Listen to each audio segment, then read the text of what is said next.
welcome to Appetite for Production, the world's premier music technology podcast, hosted by two music tech journalist cucks, I should say, Tim Cant and James Russell. Hey James, how's it going? It's going all right. How are you?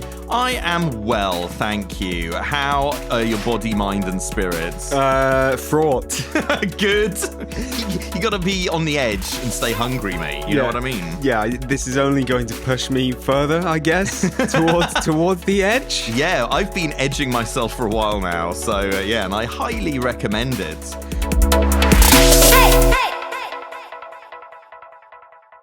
So, what have you been up to over the last couple of weeks?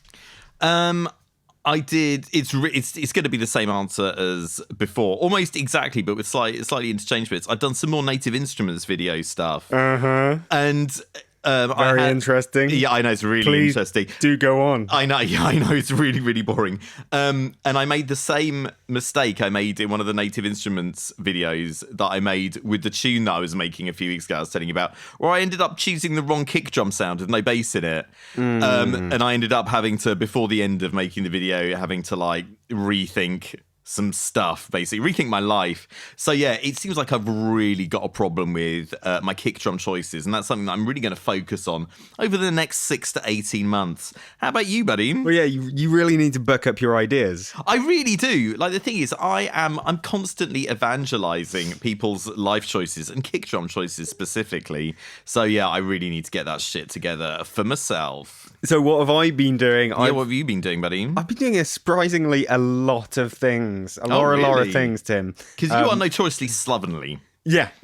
But over the last couple of weeks, I've just suddenly entered some kind of burst of productivity, creative productivity. Oh, wow. So, shit. One of the things I started doing is I started working on a track that I've been working on and off for... I really don't know how long, but it feels like a long time. Yeah, let me see if I can pull up the last version. The earliest version I have is version 1.8.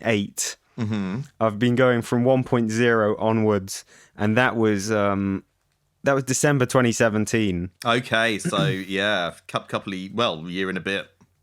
Let me see if I've got any files in this lot that are even older than that. Do you want to tell us a little bit about this project? I'm going to be mostly tight-lipped about the project for now, but basically I'd gone through like work on it for 2 weeks, leave it for 6 months, work on it for 2 weeks, leave it for 6 months, kind of cycle. And this has been one of the 2 weeks, so I've sort of got it to a point where it's towards the end. I think like the arrangement is done. I haven't mixed it. I've done a basic mix, and I was thinking. I decided to export it as is and give you a listen to it. What? No way! I'm not usually one to show a work in progress, but since the whole arrangement is basically done... Okay. And it's just the mixing, and I want you to really critique my sound design choices as well, because there's like... I think maybe the drums need overhauling, but I would think that. And yeah, there's stuff to be done, but if you want to listen to it... You can listen to it. Okay, so now I'm going to take a listen to James's work in progress. Dream sequence, wobbliness.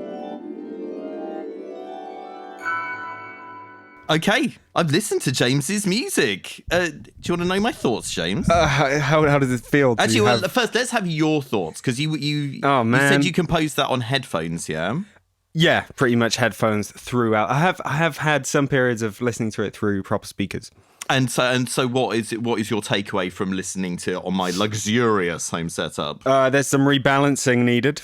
I also, on your luxurious home setup, I felt it was too slow. Oh, really? Yeah. If you don't, then I'm very happy. What do you mean slow? Like literally just like tempo-wise? Yeah, just tempo-wise. Oh, that didn't make me think of that great. at all. But well, that's fine. That's fine. Good. Yeah. I'm second guessing myself, basically. Well, this is a danger for the artist, mate. So yeah, no, totally. What does it feel like to listen to one of my private stash that very rarely get to go in anyone's ears. I feel honoured, mate. Do you want to know my hot takes on it? I do. It reminded me of public service broadcasting. Of course it did. Mixed with Godspeed You Black Emperor. What about that? I do not know any Godspeed You Black Emperor. Well, you should probably have a listen to it, mate, because I think it might be up your alley.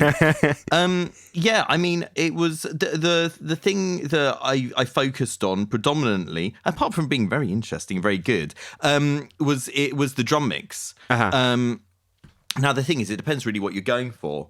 I mean, how did you sort of like intend the drums to sit? Because they sounded a bit like they were kind of like back in the mix, especially like the sort of the snare sounded kind of like roomy, but also kind of subdued, like especially compared to the open hat, which sounded quite panned, and more like to the front of the mix. It is a good point. Okay, so originally I wanted it to be a very tom-heavy mix, which is not usual. But then I did so much variation on the drums themselves that a lot of the crucial bits, there aren't as many toms in it. So it feels like the tom-heavy bits are at strange places compared to what they should be. The only sort of drum rompler I have is Native Instruments Studio Drummer, which isn't quite the most modern sound. And I was sort of stuck with that from the start, but it probably needs to be piped through something else. Yeah, I mean, it sounds like you take a very kind of like considered sort of almost scientific approach to your mixing there. Well, none of this has been mixing, that's the thing.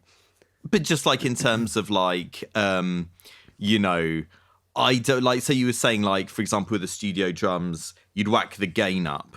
And that still wasn't giving you what you need. Whereas I just think of, I'm, you know, going to smash the hell out of everything with, you know, a utility plug-in to whack up the gain and compress it and clip it or whatever. There was a time in that project's history where I had all the individual drum tracks coming out as tracks in the DAW. But then I just replaced it recently and it's just back in the plugin itself again. So I've just got the onboard contact mixer to mess with. So I think I went too far with the individual mix channels for the drums. And so I just reined it back in and went a bit more default so I could finish the actual building of the track. That seems like a sensible idea. Because you need to have that finished before you, like, I will probably commit this to audio soon and then mix the individual drums. Exactly, do actual mixing on it. And I think this is nearly ready to be committed to audio. But yeah, I think the kick, snare, and hats, that's one of the things I really wanted your opinion on. Yeah. I mean, it's interesting because the thing is, because I'm focused a lot on dance music and rhythm and stuff and everything. For me, it was the open hat became a real sort of focal point for the mix, just because that's the sort of thing that I obsess about. Do you know what I mean? I also found it interesting how it started out. Like, I was really surprised that it started out so melodically simple. Like, it's like, you know, for the first minute and a bit or whatever, it's just one note basically or whatever, but then it developed and everything, and I was like, oh, okay, I see, you know, I did this makes me, I imagine this is more what James would be into or whatever. But that's really interesting, James. I find you get a little bit of an insight into somebody's inner workings from listening to their music. So I feel like I know you a little better now. Oh, well, that's try not to send me any hate mail. Okay. So what's your next stage with this project then? What are you gonna do? I want you to critique bits of it, and then I'll know what to do. And once I've redesigned any sound that needs to be redesigned, it's then I'm going to commit it to audio, every track. Then I'm gonna, crucial thing here, I'm going to put it in a different DAW and start mixing it from that other DAW, because... So you like that whole separation of church and state with your mixing / composition / mastering sort of thing? I don't want to be tempted to go back and make any fundamental changes. I want to commit to audio. I love temptation, mate. What DAW, so what DAW did you make it in, and what DAW are you going to mix it in? I've been making it for however many years in Studio One, and what am I going to mix it in? Oh, I don't know. Waveform? Maybe tried in waveform. I don't think I would try mixing it in live, because live is a pain for managing plugins. How dare you, sir?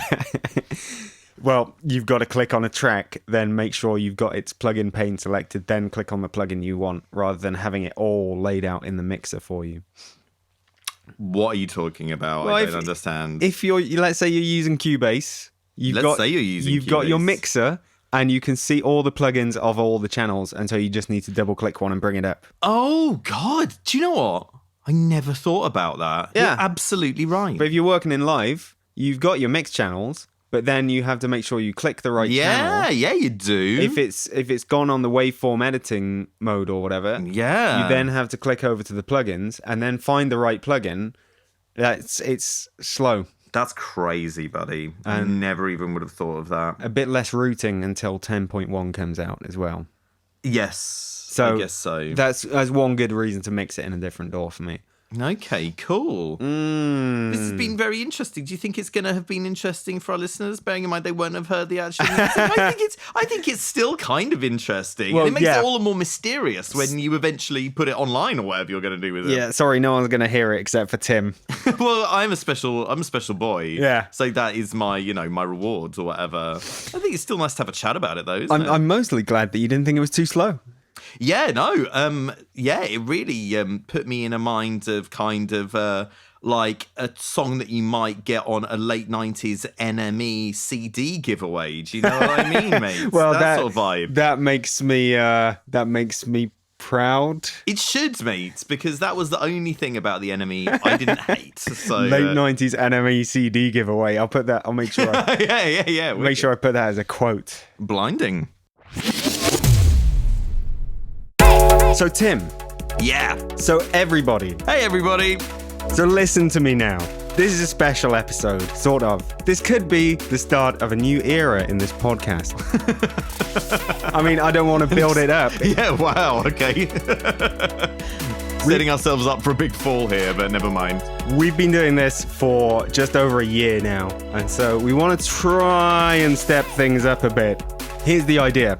We've got 2 new things that are happening in this episode, and crucially, we want to know what you think about these 2 new things. Do you like what we're doing, or do you not like what we're doing? And those 2 new things are, 1, we have an interview in this episode. 2, we have a giveaway in this episode. Now, me and Tim, we have a lot of contacts with software developers, and a lot of those software developers are very nice people, and we thought it would be silly not to leverage our contacts with software developers in order to get you, the listeners, some free swag.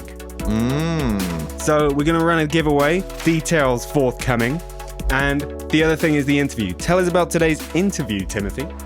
Well, mate, it's gonna be with Break, the lauded drum and bass producer. So a little bit of a coup for us. That's right. So Tim is going to be talking to Break a little later. In this exclusive interview, you get the chance to hear Break leaning over in his studio. I'm just trying to lean over. Let me lean over and see which one it is. Yeah, the M447. Break's thoughts on whether crabs will soon take over the world and dominate the human race. That does seem to be like a rumour that I remember hearing. And Break's opinion on whether listening to this podcast will enhance your sexual performance. I'm not totally sold on that. All that coming up later.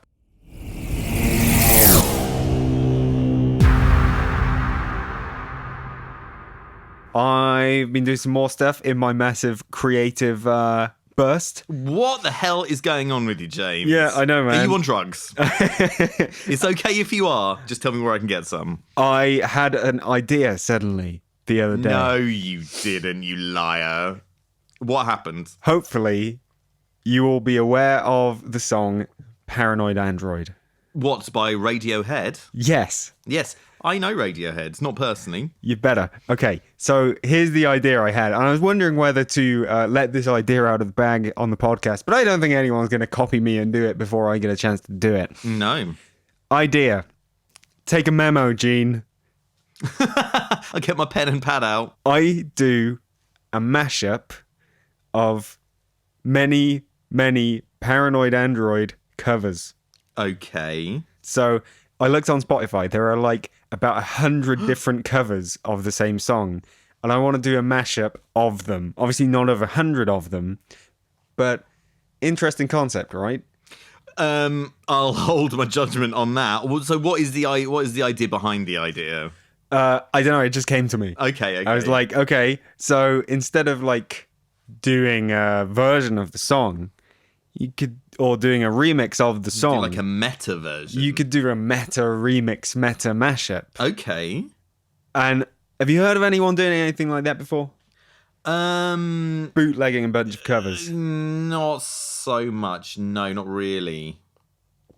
I want them all together. Interesting. So, okay, let me hit you with the technical side of this. Oh, God, okay then. Stage 1, listen to a bunch of the covers and get them organized into playlists or whatever. So you separate the good ones out from the bad ones, the creative from the ones chaff. out. Sure. I mean, there is every kind of Paranoid Android cover out there. There are orchestral, quartets, woodwind covers, 8-bit covers. Oh, wow, okay. Jazz covers, metal covers. There's like every kind of cover you can imagine. So there's a lot to work with. There are like 4 different barbershop covers. Oh, Jesus, okay. So there is fodder for the creative remixer. So, however, obviously, I'm not gonna pay for high quality versions of all these songs. So you're gonna rip them off Spotify? Yeah. And Nice. I probably wouldn't be able to find even 16-bit versions for download because these are mostly relatively unknown people. Yeah. I think people have just been uploading like stuff they've done and probably don't meet any copyright standards, probably aren't paying any royalties, but then I come along and basically Take it to the next level. Yeah, I mean, this is just asking for a copyright strike. It's asking for about 100 copyright strikes. Yeah, maybe they'll cancel each other out. Yeah. Okay, so rip them all, Yeah. batch process them to see if I can isolate vocals and drums. Mm-hmm. And then... No, actually, before that, you got to line them up in terms of tempo. Oh my God, okay. Well, it sounds like they're going to be pretty disparate, seeing as they're all a different genre. They are all different genres, but they're all roughly the same length, which is about 6 minutes 32-ish. Okay. They all kind of hit that. None of them are in a different key, at least of the ones I've marked down for usage. Are you going to be doing this with Ableton Live? Because it seems like the only sane choice. It is the only sane choice. But so how do you do that? Now, you could, for instance, take the original, use it as your master, make marks on it, because I'm pretty sure the original wouldn't have been played to any kind of metronome. Oh, really? I bet it was. Nah, they recorded it in Jane Seymour's mansion. She doesn't have any metronomes. I bet she's got cupboards full of tons of metronomes, mate, and click tracks. Maybe get the original up and mark certain bars out with MIDI, and then conform everything else to that MIDI, just to kind of make sure you've got it right. Then isolate the drums and vocals from the ones that do have drums and vocals, and see how well that goes if you get a good isolation. How are you isolating these drums and vocals? I'm going to RX that sucker. Oh my word. And you can batch it. So I'm gonna go batch it crazy. I'm gonna set up the batch processing to happen overnight, and then in the morning, if it's ready, just your go computer through will have achieved self-awareness and be incredibly depressed. Yeah, well, I did read something about how a CPU can only take so much processing throughout its life. I'm thinking, man, mine is going to be pretty tired by now. Yeah, right. Without putting it through an RX marathon. Mm-hmm. See how good those isolations have been. And if I work with a lot of material, then maybe some won't go very well, but maybe some will. And so I choose those ones. They're already warped. Get everything back into the project. And basically all the work is going to be done in advance. The actual sort of remix time of it isn't going to take... I mean, it's probably going to take some work, but I don't think it's going to be like that intense compared to the logistics of the whole thing. Which maybe, just maybe, is why no one's ever done this kind of stupid thing before. Yeah, I think you are going to be in for a shock. Yeah. once you've got all your bits together, buddy. So this week I've been listening to very little other than Paranoid Android covers, and it is in my head like never before. I have a deeply spiritual connection with the tune now, as if I didn't before. Yeah, right. Well, you don't seem to be that miserable, which is making me think that you haven't really been paying attention. So do you have an idea of which versions you're gonna use for this mashup? I've been continuing to listen to them to sort of absorb them a little bit and come across points at which I think, ooh, that would be good in this, that would be good in that. A very good version, which I love, by the way, is someone called Contraband, spelt with an E, Contraband. Check this out. It's almost Nora Jones does Paranoid Android. But check out this lovely Rhodes tone. Ooh. You reckon that's Rhodes?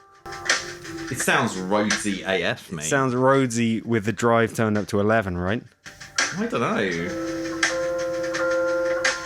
doesn't sound that driven to me. I like it. God, I wish I had a real electric piano, buddy.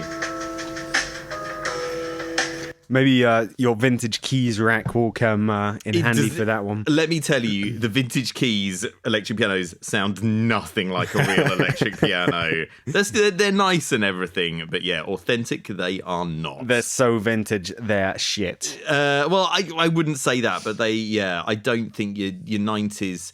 I am a big fan of 90s digital electric piano tones. Really? Yeah, I know it's surprising, right? But they don't sound anything like a real one, unfortunately. Oh. I know.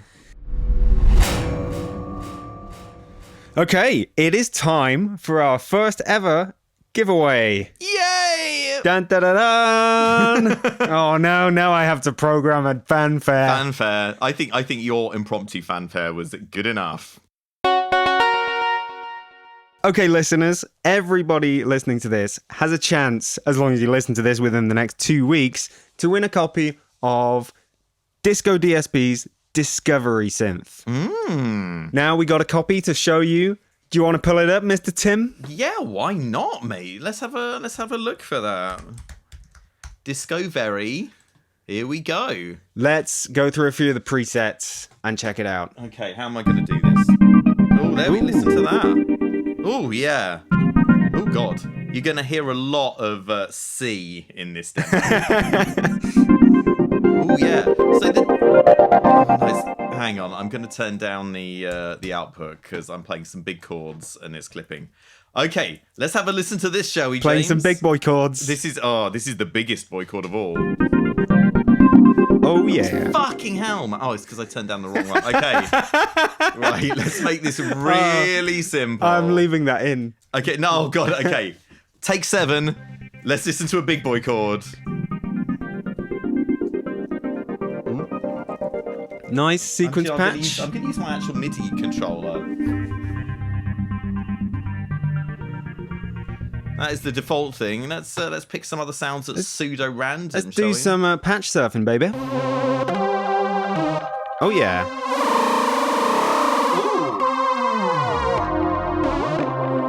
I like it. Is this synth based on something in particular? I think is it the Nord Lead 2, is it? Which is a quality synth. And it's basically a virtual analog, right? Right. So it sounds very nice for lead sounds so far.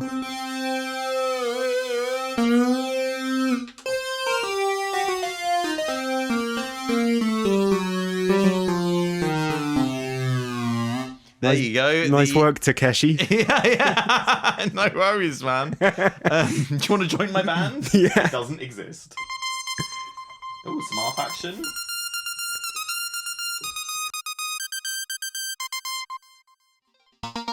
So we have got several licenses of this to give away to anyone who's listening. Let me tell you how this is going to work, people. There are 3 ways you can enter this incredible competition to win your license. Tim is going to regale you with the presets as I go through this. Method number 1. Go on Twitter, go on the Appetite for Production Twitter, A4P Podcast, and find the tweet talking about this competition. Follow us, follow discoDSP, and retweet the tweet to enter the competition. That's a weird patch, Timmy. Yeah, man, this thing's alright, you know. Method number 2. Go on Facebook and find our recent post about FM synthesis. React to that post with a love reaction. Love react only, guys. If you're on a phone, it means you hold down like and select the heart. Oh my god, are our listeners really that dumb? I don't know. I bet they are. Method number 3. Simply email a4ppodcast@gmail.com and say something along the lines of, I want to enter the competition. You have until Friday the 22nd of March 2019 to enter this competition. That's the date we're going to be recording the next podcast, so that's the date we're going to see who's entered, and we're going to dole out your licenses and give you a little shout out on the podcast. If you want to enter this competition at a different point, or if you don't understand anything that I've just said, all you need to do is look in the description of this podcast episode where I'll have repeated everything, and there will be links in it too. 2 weeks' time, next episode, we're going to have another giveaway, so keep watching. Keep listening. I think we should say, James, people have probably got a pretty good chance of winning something if they enter this competition. Yeah, that's true. I mean, me and Tim have worked in the magazine biz for a while, and we know the sort of response rate you often get on competitions isn't massive. So if you enter this, I'm going to say you probably got a pretty good chance of getting a license. It's certainly better than your chance of winning the lottery. Hell yeah. And with the lottery, you can't make fat jams like this. How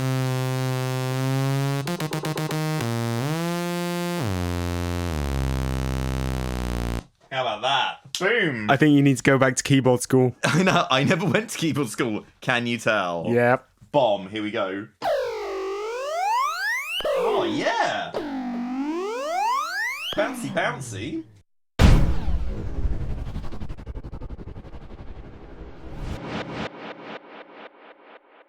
Okay, Tim. Serious time now. Yeah. The guy what is out of the Prodigy is dead. Keith Flint. Yeah. Real unexpected for everybody, I think. And he took his own life. Absolutely tragic. I don't really pay much attention to like celebrity deaths and stuff and everything. And I don't really go on social media too much anymore. But it did seem like there was a massive outpouring from people, which kind of surprised me. But I mean, I guess, you know, without even being hyperbolic, he was a really iconic figure from, you know, the sort of the generation when electronic music, began to be a sort of thing for people. So it's really sad. And it's particularly sad that he took his own life and everything and died at a young age and everything. And it does seem to be, a bit of a crisis of mental health for young and middle-aged men, particularly even in dance music as well. So without wanting to, hijack this tragic event or whatever, if you're feeling a bit sad, do reach out. Mind UK offer services for people who are depressed, and also you might have some mates who would be nice to talk to about this sort of stuff. So that's my take on it, James. Do you have any thoughts on this? Yeah, I don't have anything to add. Yeah, it's really rough, man. I mean, like, how old was he? He was 49, so not a lot older than me. I hadn't realised he was relatively young. Well, yeah, because the Prodigy, when the Prodigy would have started, they were all in like their like late teens, if early 20s, and yeah, I don't know, it's just awful, and it's like, and you think if Keith Flint is that depressed and he's enormously successful and beloved, clearly, what hope do any of us have? So yeah, really, really awful. I have to say it hasn't affected me that much, because if we're talking about sort of 1995 as the red letter year for the Prodigy, I was 7 years old. So right, okay, it was more of a, that man on telly is very scary, which sort of melted away when I reached like 25, 26. Yeah, you finally got used to it. Well, I mean, I often forget, James, that you and I are basically different generations. So for me, one of the watershed moments of my youth was seeing the Prodigy's Charlie video on Top of the Pops, which I think it's really hard to overstate now how just crazy that shit was back in the day. Like, it sounded like music from another planet, basically. It sounded really fast as well, and it was like these noise, resampled Hoovers were not something you heard much back in 1991, so it really sounded crazy. And also it had this familiar aspect of sampling the children's public service announcement, which I was familiar with from my childhood. And yeah, it was just like a really bizarre piece of art that just was like totally mind-blowing at the time. And and that was a real fundamental moment in me becoming interested in electronic music, and leading to where I am today, which is chatting to you on a podcast about all this sort of stuff. And it's interesting that something so as we would now say mainstream as Top of the Pops would even let that on. Absolutely. That would definitely not happen now, because mainstream is very mainstream. Although back in the day, I guess mainstream meant, okay, we have to let everyone in, because there are no alternative forms of media for them. Yeah, I mean, like that's the thing. If you look at the the mainstream now, like sort of like pop drum and bass, it's, the emphasis is on the pop part rather than the drum and bass. Like, Charlie, it was essentially an instrumental, although it had some, like samples of cartoon cats making weird noises on it. But it was a really bizarre, dark, psychedelic piece of music. And I think it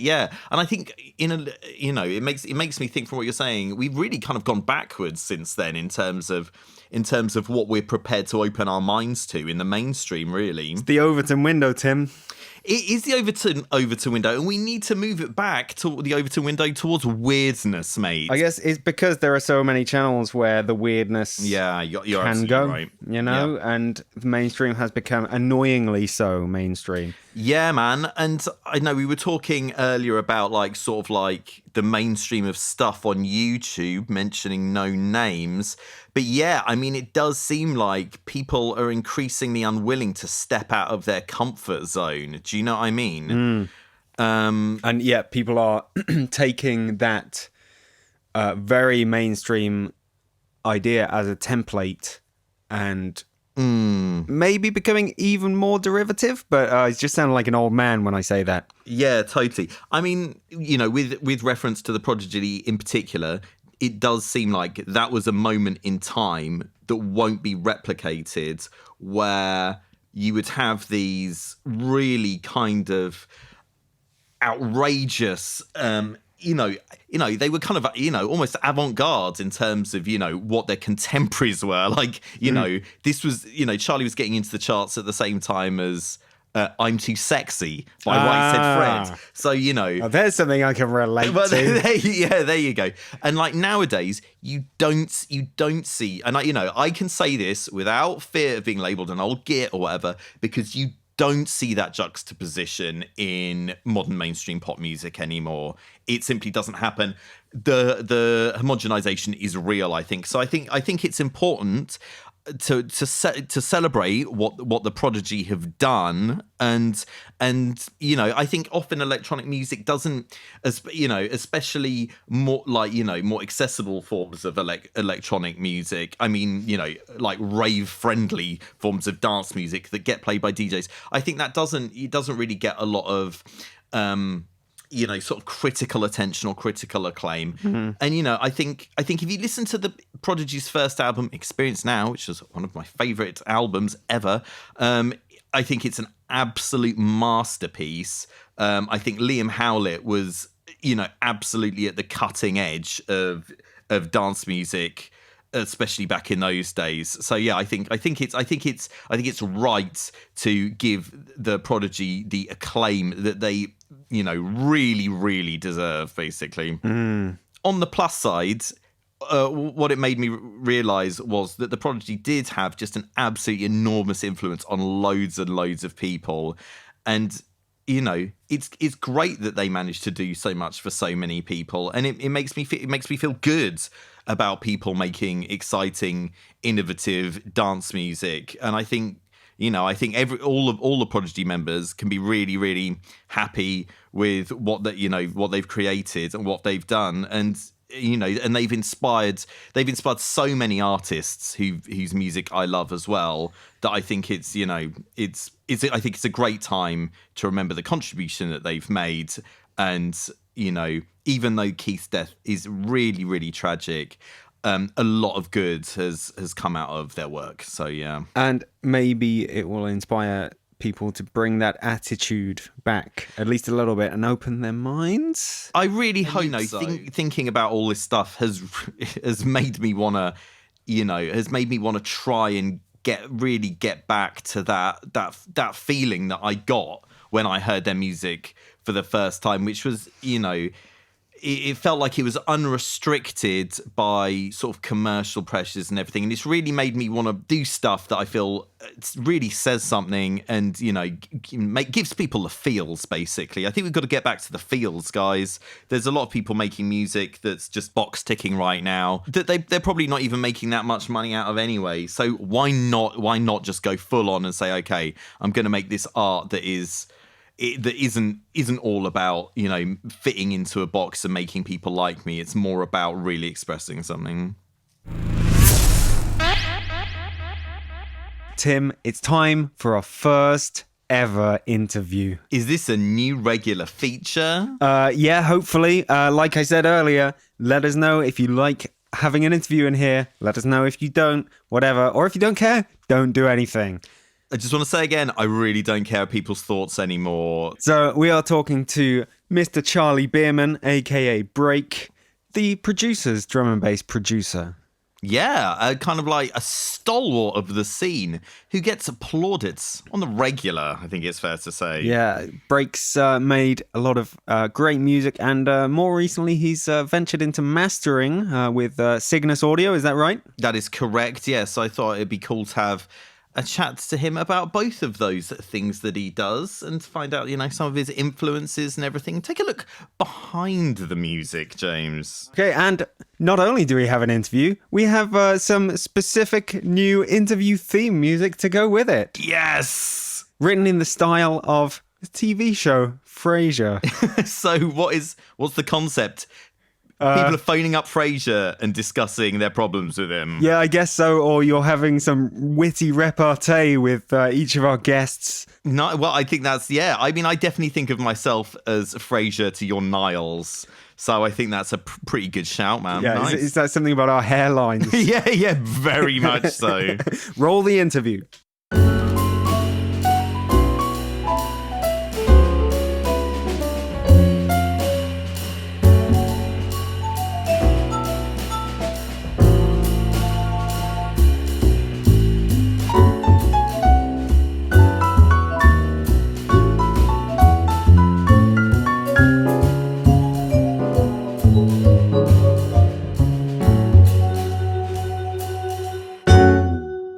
So, Charlie Break, thank you so much for joining us on this little producer chat. How are you doing, man? I'm good, thanks.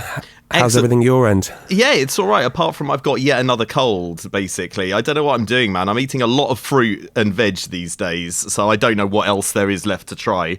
But never mind all that. So when me and James were discussing this, you were basically the first name that both of us thought of. Because you are somewhat of a producer's producer, I think it's fair to say.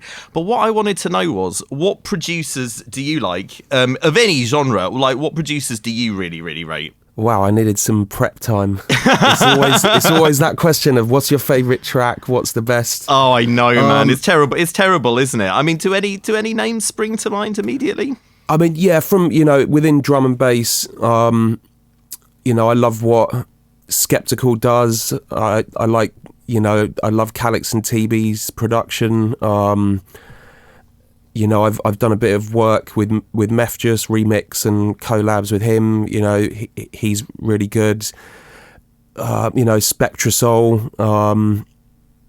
There's probably loads of other people. Breakage recently has been smashing it. So there's a handful. Those are kind of people that I play a lot of their tunes and really like, their music and their kind of technical skills and their sound. And, loads of other stuff outside of drum and bass, but a lot of it's old. A lot, there's obviously newer stuff, but I'm just useless with names. So I hear a track, it sounds great. And often with these things, especially with pop or even, a lot of music online, it's quite hard to find out who the actual producer or the mixer is. You might know the artist, but... Well, you don't get liner notes in quite the same way anymore, which is a bit... No, that's it. A bit of a thing. I mean, I talked to Mark Mack from 4Hero a few years ago, and he said he used to look at that sort of stuff a lot, and I feel like that's something that the modern generation probably don't have access to in the same sort of way that we used to. Yeah, it seems. I guess I've got a hunt on Discogs, searching for the right CD version or sort of album version to then see the credits, who's on there. And it's good that Discogs do that because, like you said, with an MP3, there's no CD cover, there's no vinyl sleeve to read up on. And it is kind of interesting, especially if you're doing what we do and you're, interested who's actually made it or mixed it or played the keys on it or whatever it is. So, I try and hunt down that stuff where I can, though. Sure. I mean, I guess on the plus side these days, there's a lot more information available on YouTube, for example. I mean, in terms of breaks, would you like keep your breaks sort of like mono, or do you like to kind of like keep the feel of the old sort of stereo vinyls in them? A bit of both. There's sometimes stereo issues, where the snare's more on the right than the kick, or especially in the low end, you don't want too much stereo where the kick's off to one side or it's really wide and roomy. But there's tunes recently I've done where I've definitely left the stereo in, and it's really cool, especially because it's been mic'd up in that way. It's not just like sticking a stereo expander or something on it. It's a cool... Yeah. Totally. Real stereo room effect, which would be pretty hard to recreate. So when you get lucky and you get a good break that's got that well recorded stereo in it, I'll probably leave it. Obviously, if you're going through lots of old samples and things, a lot of the breaks are mono because they got monoed originally before they went into a sample pack or onto that record that it's been sampled off. So you can't always, have the stereo. And obviously, most jungle pretty much is pretty mono. If it sounds good in mono, then adding a bit more width to it is just going to sound a bit better usually. So I definitely take that approach. I know when I look at Stereoscope, my production in general is a bit more mono than some people's, especially the kind of modern sounding, more synth-based D&B. But in a club, you need the mono to be the thing, really, because you could be stood on one side of the club, or the system's not set up exactly properly for stereo. So I try and make sure the mono's strong as the main thing. Sure. I mean, like, talking about breaks further, I mean, do you like? I remember reading in an interview you said you were kind of like a particular fan of Cold Sweat. Are there any other sort of breaks that your favourites, in particular specific versions of those breaks from a particular source? I love the Dyke and the Blazers breaks. They've been on several of my tunes in various re-edits and kind of chops, but they're like a band that just have a great drum sound on a bunch of records, which I can't quite suss out. I'd have to bring up my folders and kind of, there's all the classic, and that's what, more in the last year or two, there's people I've been chatting to, and it's that kind of annoying element of those classics like Skull Snaps or things like that. They are kind of classic breaks for a reason, because when you go through thousands, there are just these certain ones that are just, mystically amazing, and you can't quite suss out how they're recorded and just so well made. The classics are still classics for a reason. I mean, I guess for a lot of them, it's just most breaks you can't speed up to 170 and they sound any good. You'd have to like rearrange them so much that you just lose all the original funk to get them to work at that tempo, which kind of defeats the point. Basically, I mean, it's the massive problem with this genre getting to this speed. Is because everything I started, back in the day was really much more breaksy breaks of really chopped up, more that jungle patterns and stuff. And it was just that realization that in a club it doesn't work so well at that speed, and then trying to produce it to a level to compete with sort of two-step sparse beats. It's just often impossible. That's kind of what the big challenge is, in general, is how, like you said, how do you get a break that was played at 100 to sound good at 174 without ruining it or losing the groove? So that's the big sort of mission of what I'm generally trying to do with breaks when I use them like that. Sure. I mean, talking about like modern D&B production, talk about like tracks that are more synthetic and stuff like that. I mean, it does seem the approach to mixing now is having just like huge full range synth sounds that just like take up all of the space, and then like making gaps for these massive kicks and snares, which sounds incredibly impressive, especially on a club system and everything. But it doesn't. It's really so far removed from the kind of the soul influenced original sort of jungle sound, isn't it? Yeah, like you said, it does sound impressive. There's people that do it really well, and it's kind of a thing where I just sort of look on as sort of a bystander. Like it's great. I wish I could do that as well, but it's just not something that grabs me as much. But I'm always keen to take elements of that and bring some of that in to what I do. And I think you've got to embrace some of the either just technological improvements that let you do that stuff, or just take the bits you like from it and put that into your sound. So I know what you're saying in terms of, I guess, jungle and drum and bass was definitely a synth music to some extent, but for me it was always the blend of the two that made it cool. It was either like an Amen is a real break, but it's been mashed up so it sounds computerized but it still sounds real, and that was always the appeal of sort of jungle and Amens to me. It wasn't just drum machines. That wouldn't have really grabbed me. You might as well be listening to techno if you're a drum machine fetishist, I guess. Yeah, but I kind of like that for what it is, because that's what that is, and that's what I want to hear if I listen to techno. And it's the same thing with synths. It's like, a Mentasm or a sort of Reese sounds wicked because it's kind of, it's the same as those breaks. They're those classic sort of 1 in a million sort of sounds, but you can get amazing synth sounds, but it's hard work, and probably a lot of it needs to have some realness done to it, whether it's like reverbs or just resampling and pitching up and reversing and doing all that stuff to it. So I guess it's like with a lot of this stuff now, it's just so easy to bring up a synth, get a really loud sort of big sound, and kind of like you're done.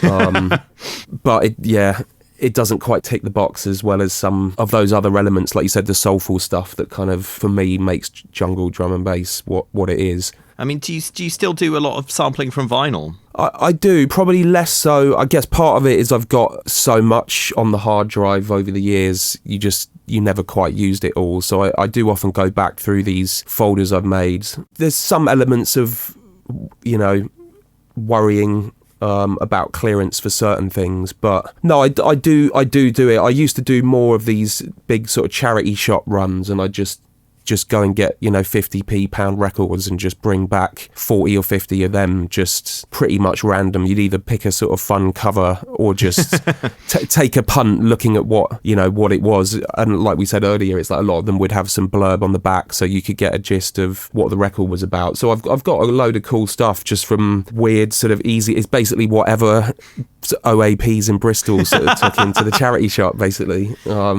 So it's a lot of easy listening and kind of, I guess, sort of 60s, 70s stuff. But there's a lot of gold in those eras, so you never know what you'll find. And I'd like to do it more. I mean, I get it is kind of an expensive habit. When I was really doing that stuff a lot, especially if you're getting cool really good records, you know, they're going to be 10, 20, 30 quid a pop. So if you just get, you know, a little stack of them to take home, it is a kind of like pricey habit. Yeah, did you go to that place off Zetland Road? Is it like Centre for Better Grooves or whatever? No. Well, it's pretty good, mate, but they have priced things like accurately to what the market value is, basically, I think. So you don't really get any bargains in there. But they had quite a lot of Lonnie Liston Smith the last time I was in there, but that was a few years ago now. Oh, nice. So yeah, pretty sick. I mean, the reason I ask specifically about sampling off vinyl is I have had a load of trouble getting a decent vinyl sound, which is probably due to my crappy Newmark USB deck. So what is your signal chain for sampling off vinyl? I mean, I assume it's SL1200s, is it? Yeah. Yeah, it's the 1200s into an Allen and Heath Zone 92, and then basically straight into the sound card. I mean, I did have this unit a while back ago that Bo, who's a mastering engineer that a lot of people do Bo stuff Thomas. with. Yeah. Bo Thomas, yeah. And I can't remember the name of it. It's somewhere, I haven't plugged it in for a while, but it is a special box that's the kind of, basically like what would you call it? Kind of not an AD converter, but it's like a specified preamp for the. Sorry, it's like a DI box basically for vinyl, but you get a just super loud, crisp kind of. Yeah, I think it's basically the mastering grade what you plug. So that's the thing to find if you really want to be, you know, super high def. But I'm not that kind of anal about that thing. I think you're taking it off of crusty records. You know, you want it to sound good, but I think probably the needle is probably the main thing. What have I got? For a long time I used the Concords, but I think now I've got those Shure. I'm just trying to lean over. Let me lean over and see which one it is. Oh yeah, the M447. Okay. But I think someone had said to me, I think has Shure gone out of business, or they've stopped making, well, not gone out of business, but they stopped making needles apparently. Oh my God. What a calamity. I think so. Because I swear someone was saying to me it's hard to get them, and they've obviously just skyrocketed online because, they're out of production. Don't quote me on that, but that does seem to be like a rumour that I remember hearing. Yeah, I really want an SL1200, but they're like 450 quid on eBay, and I can't really afford that luxury. Do you know what I mean? It's a bit of a bugger, right. Really. Yeah, I've had worse decks. I guess at that time I didn't. It was more about getting the best one to actually mix on. But I reckon probably needle and I guess a fairly decent mixer is probably the main two things. Sure. So when I interviewed you a few years ago, you were working in Logic. Is that still the case? It is still the case, yeah. I'm mostly still in 9. Oh, really? Yeah, I've got 10 as well. The problem I've got is that I'm on 10.94, which is Mavericks, I think, still on, you know, as an OS X.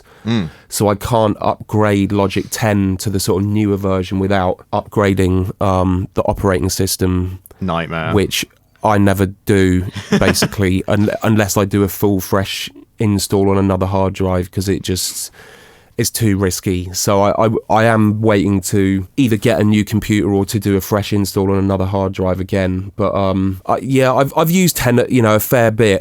But there's just some things that bug me. I know everyone I know who's switched has said you just got to give it a couple of months, and you know you'll get into it and forget about 9, the things you miss, and then there'll be new things you love about 10. And I can see that already, but there are still some gripes for me that kind of are just irritating to kind of get used to. And I sort of look at it like, really, there are a new thing, but if you can't make a great track on Logic 9 or Logic 7 or whatever, do you know what I mean? 90% of it isn't really the software, it's the sort of... Oh, sure. I mean, I guess it's a case of convenience rather than anything else. I mean, you haven't been tempted away from Logic by stuff like the auto alignment in Cubase or the kind of like audio to MIDI in Live. None of that's really sort of like bothered you then, I guess. I was impressed when I worked with Meftius. He used Cubase, and Mikhail I know as well. He's been up here for sessions and uses Cubase, and there was some things that I really was impressed with. And originally I started on Cubase 3, so I do have a soft spot for Cubase. It's totally different now from what it was then, but oh god, yeah.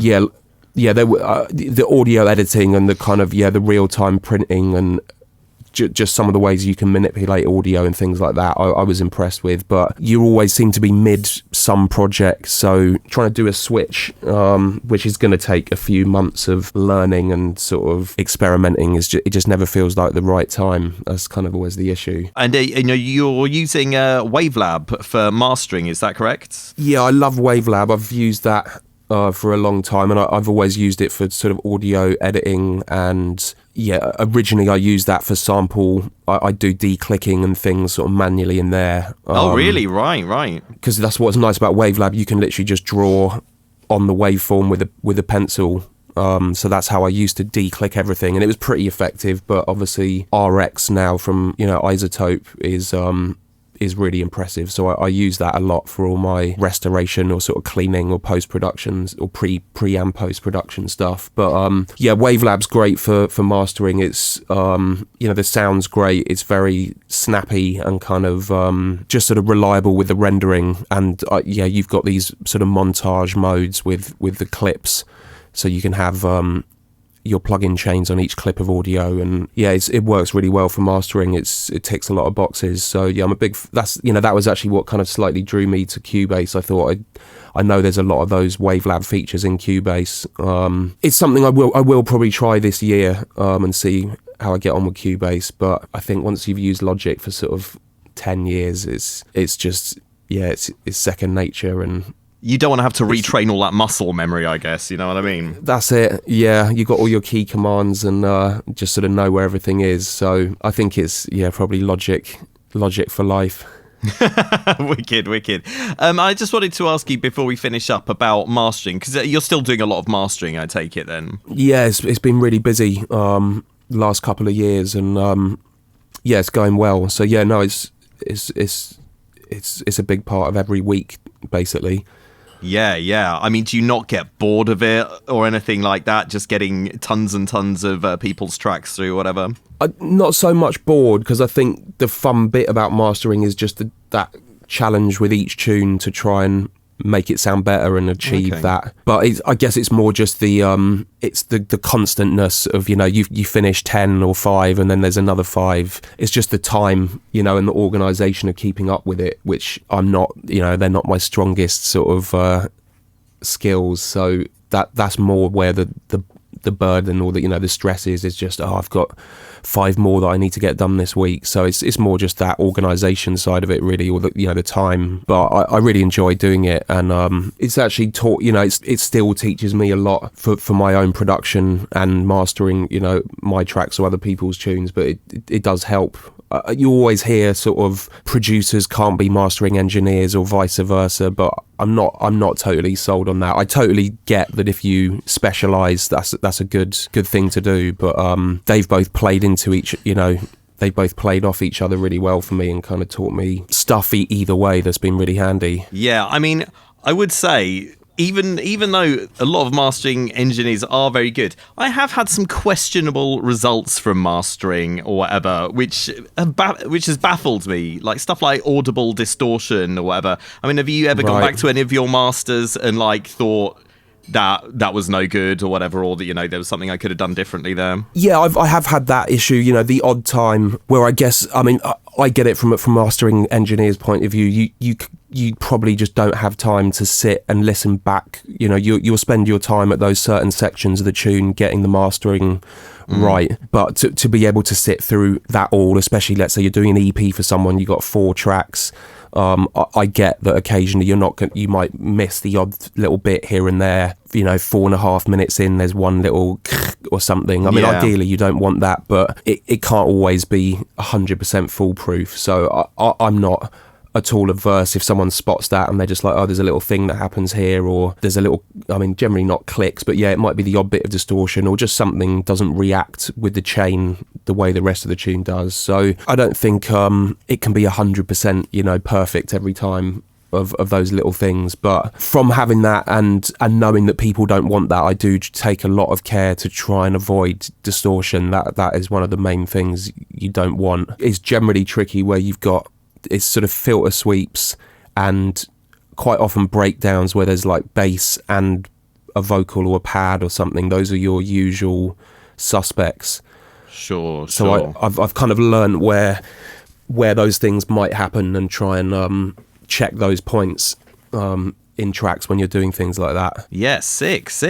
Well, mate, thank you so much for taking the time to talk to us. I mean, people can get your mastering services from Cygnus, is that correct? Yeah, I do most of it there. I do some of it myself with a few sort of select clients, but yeah, the Cygnus website and portal is the best way to do it because they've got a great system, for uploading, downloading, and for me getting the jobs. So yeah, feel free to hit them up and Have you got join the queue. It's quite busy, but we'll get them done. Have you got anything else you'd like to plug while you've got the chance? Well, if you didn't get the Another Way album, that was my latest album that just came out end of last year. That's my last big project, and I'm working on some other projects at the moment. It's non-drum and bass stuff, so I've got a single that's kind of an EP that's just come out, which is myself on the A side, and then myself and Kyo, which is Degrees of Freedom. We've just had a release out on Outlook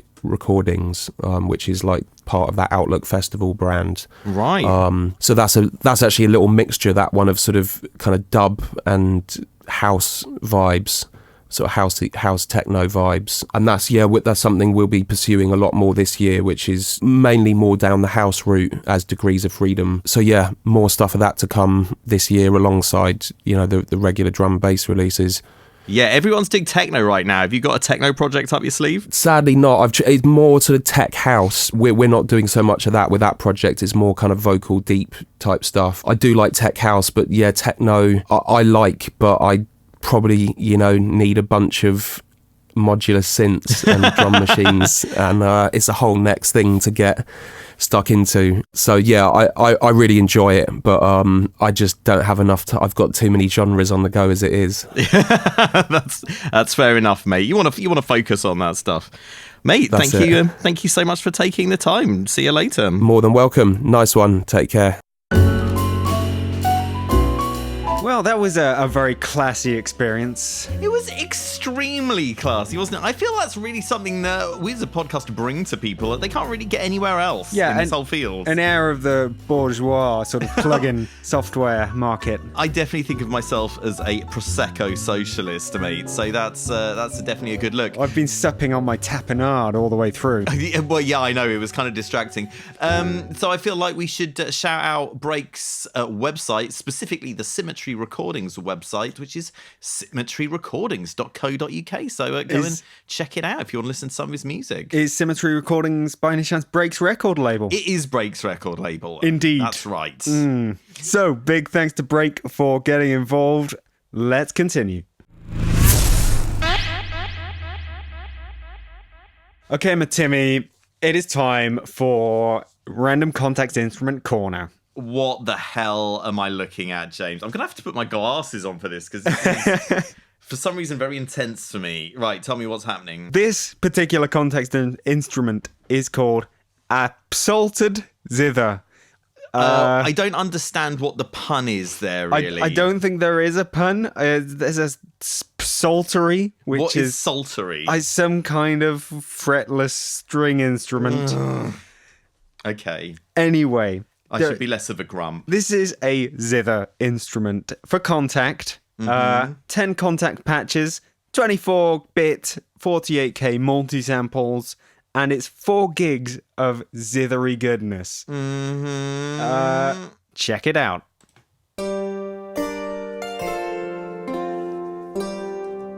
I think it actually sounds really damn good. It does, actually. Listen to those transients. Oh, it makes me want to watch frickin' Crouching Tiger, mate. Like, I could really use this kind of tone. Could you? Probably not with these particular chords. Oh. There's some multi-sampled craziness going on here. Yeah. So next time you need a pluck sound, I think this would be very useful to process. It's got an East Asian vibe going on in it. This is very nice. It's lovely, isn't it? It's fucking great, mate. Yeah, it's a company called Modwheel, who have, it seems, these two New Zealand composers have worked with Peter Jackson and on those movies, so that's pretty cool. Well, they probably all live in the same Hobbit village, I guess, if they're New Zealand locals. So yeah, they probably meet over a Barbie or whatever.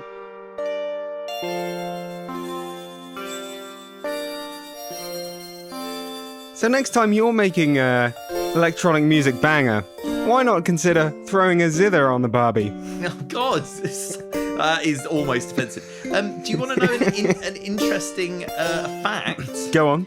You know when Australian people rise at the end of their sentences? Yeah. Even when it's not a question? I know that was a question, so it kind of didn't work.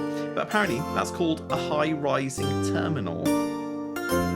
HRT, hormone replacement therapy, that's right. Fair A enough. little bit of a language fact for you there, mates. My mind is blown.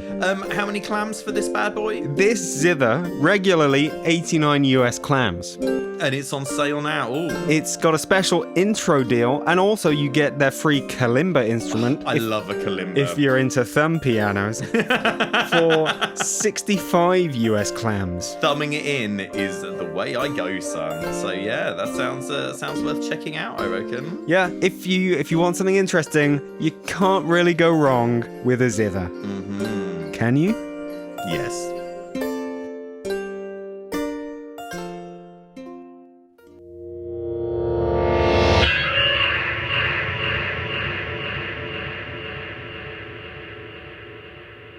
Okay, what's happening now, James? Well, we haven't had much news recently since the whole NAMM thing happened, but I believe there has been a release which happened on the 3rd of March, also known as 303 Day. Yeah, do you know what a 303 is, James? Well, I'm not massively experienced, but I do. And wait a second, shouldn't 303 Day be on the 30th of March? Yes, but it's more like the American numbering system. Do you know what? It doesn't make any sense, mate. It doesn't March make any the sense 3rd, at all. March the 03rd. Anyway, tell me about the... Well, no, what is this release first? It's the Roland Cloud version of the 303, right? Well, you've literally just told me what it is, mate. So yeah, it's the Roland Cloud version of the Roland TB 303. The ill-fated, bass guitar emulator in a box. Or is it meant to emulate the guitar? Yeah, well, yeah, I think so, really. It doesn't sound like a guitar. It sounds like an acid-fueled nightmare, which is why it helped create the electronic dance music genre known as acid house. I was going to ask for a brief history lesson, but I think you're in the middle of one. Yeah, well, basically, so house was kind of like kicking off in the mid-80s. Disco had kind of like gone away a bit. But there was still a need for high-energy dance music, James. People making that were on a bit of a budget, and they were making stuff with, the kind of like the cheaper end of music tech, the drum machines and synths and stuff and everything.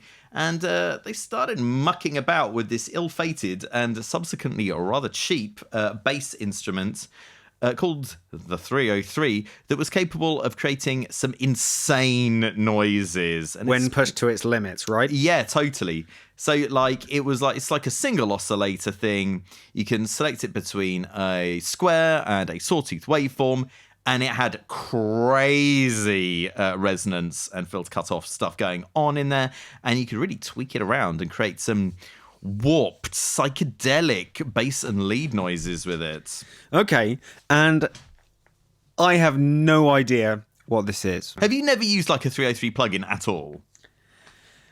No. You are so screwed, mate. Because do you know what's going to happen now? What? I am going to force you, against your will, to make an acid house classic with no experience or knowledge. How about that? Yeah, as regular listeners might know, I'm not exactly au fait with the intricacies of electronic music. How old are you in 1988, The Summer of Love? I was about 2 months old. Oh, wicked. Well, this will be exactly your era then. Maybe I was conceived in The Summer of Love. Nice. You did send me a few acid techno tracks. Yeah. A couple of weeks ago. What did you think of them? I thought they were like something a child would make. Well, we're going to find out if you are as smart as a child right now. Okay, so I'm going to come over to the computer. We've got a project set up, and I am going to try, as a complete novice who's hardly even heard any acid techno until this week, to make some. And we're probably, possibly, maybe, or perhaps going to put this video out on our YouTube channel just for shits and giggles. Oh, you lucky, lucky people. You can search it out. It may be there, maybe not. Look in the podcast description or show notes, and you might get a link to it. Otherwise, we're going to have a redacted version right now. Let's get on with it.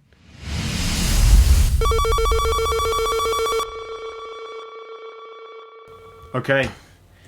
Right, what have we got? Okay, now look, this is going to be complicated for you, James. And I'll show you why. Would you press space on the keyboard? Okay, press space again. So they automatically play whatever pattern has been selected with like your pattern selector thing or whatever. Man. Okay. So if I press stop on the 909. Yeah, that's not really gonna make any difference. Oh, actually, okay. Okay, well look, let's just freestyle it. Okay. Do you want? Okay, how much help do you reckon you're gonna want? Probably a million helps. Okay. Oh, you're on fire. Dare I guess? Oh, you've gone for the snare rather than the clap. Oh, am I supposed to go for the clap? Well, I don't want to tell you your job, mate, but... Well, what I'm going to do is go for the clap and the snare and take the snare down a bit. Oh, okay. Oh, okay. Can I do that? Nice. Can I extend the pattern out a bit and just do that as a cheeky one in each 4 bars? I don't know, can you? Now you're ready to go, mate. Sweet. And okay. everything. And let me know if you need any more help. How do I change the note? Try dragging the middle bit. No, like the actual bit with the black bit. This bit? Yeah. Oh! There you go, you see? And you'll notice on the keyboard, the virtual keyboard at the bottom, it'll show you specifically what note you're playing. There you go. Nice, that's a start, certainly. Okay. Acidic. How much LSD have you taken? Well, that's one thing I wanted to run by you. I mean, I've not had my BCG vaccination. Is it okay for me to use a TB303? I don't understand that reference. Oh, I don't want to get TB. Oh, God. Okay. Check this out. Ooh, you're pretty funky. Well, I got that from my mother's side.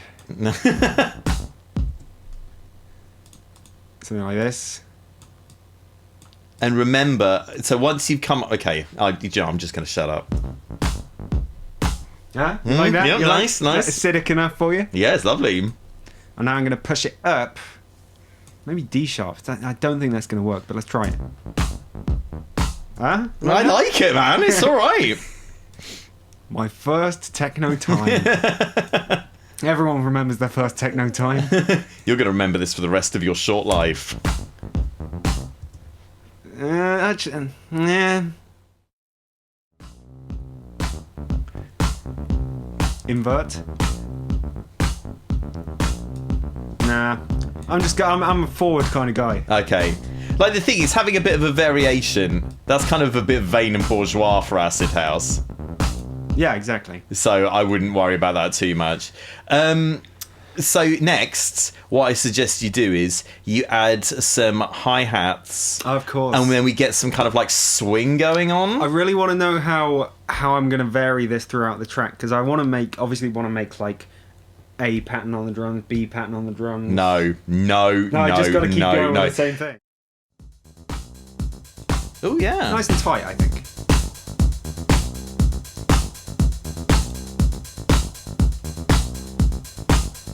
You alright with that? Yeah, that's cool. Okay, and I'm in what, I'm still really angry that you've accented every kick, but I'm just going to try and ignore it.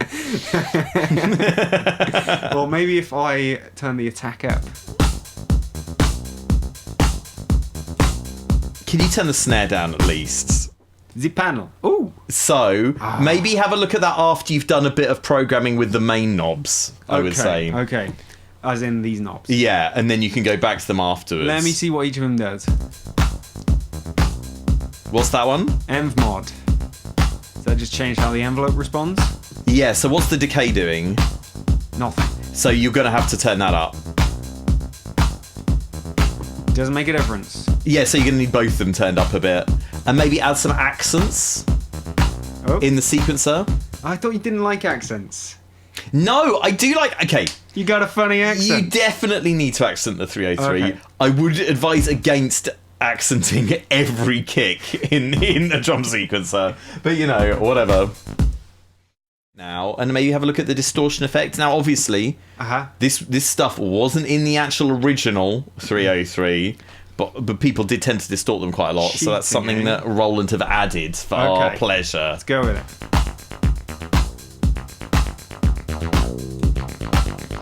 What happens if I change it to the square now?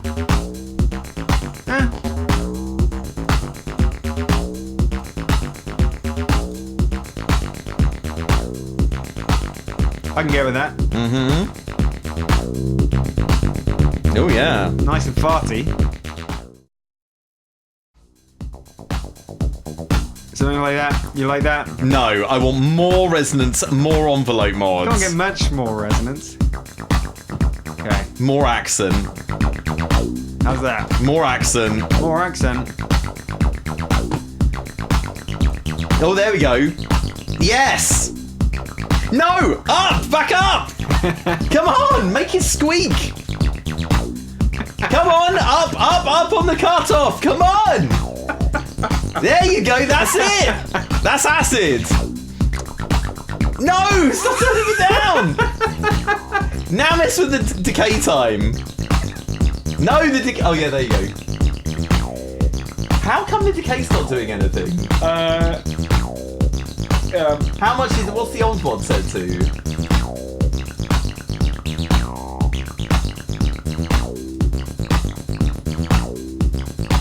Maybe my parts. Okay, now turn the cutoff back down and everything, and try and get the old mod and the decay to do the craziness.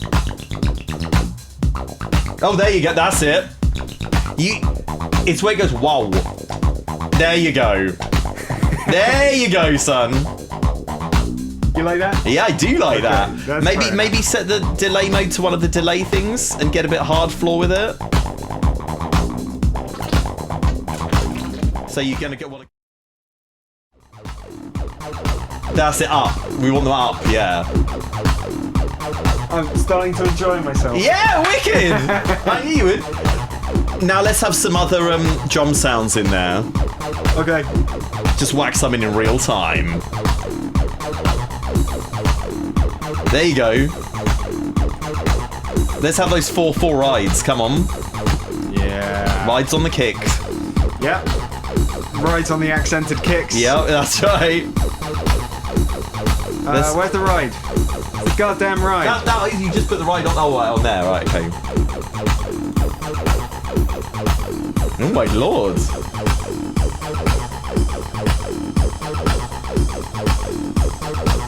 And you're gonna want some rim shots as well.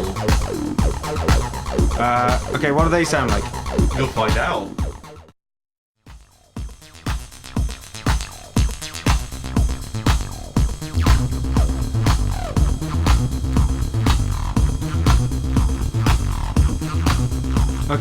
Okay, well I reckon we pretty much got it. So tap stop now abruptly. How long is that acid jam you just created? That acid jam. 8 minutes. Perfect 12-inch length. You take that down to the pressing plant. You get it pressed up. Boom! You got yourself a hit. Okay. So that's how long it takes to master yeah. the deep art of acid techno. So yeah, about 20 minutes, I guess we've spent. Yeah. Sick. Okay, time not well spent, but time spent. Time spent. We've moved towards our inevitable demises, and it's been relatively painless. I think that's a victory. It was quite squelchy. I quite like squelching about every now and then. Fair enough. Yeah. Would you ever do that again? Maybe. Like I wouldn't say no that much, but I'd rather do it with the real things. Well, good luck, mate, because you could use the boutique versions that Roland have released. If you want the real versions, you're looking at thousands upon thousands of pounds. Never mind, AIM. Or 20 quid a month with Roland Cloud. Boom. It's too much.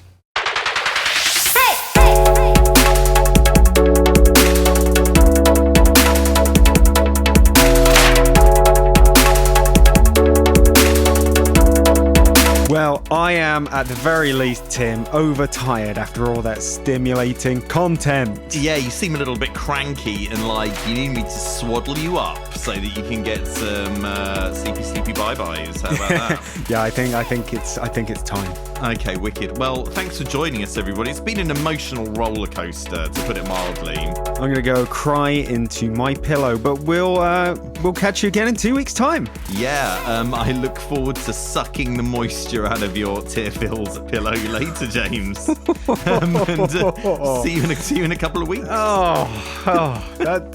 That's horrible.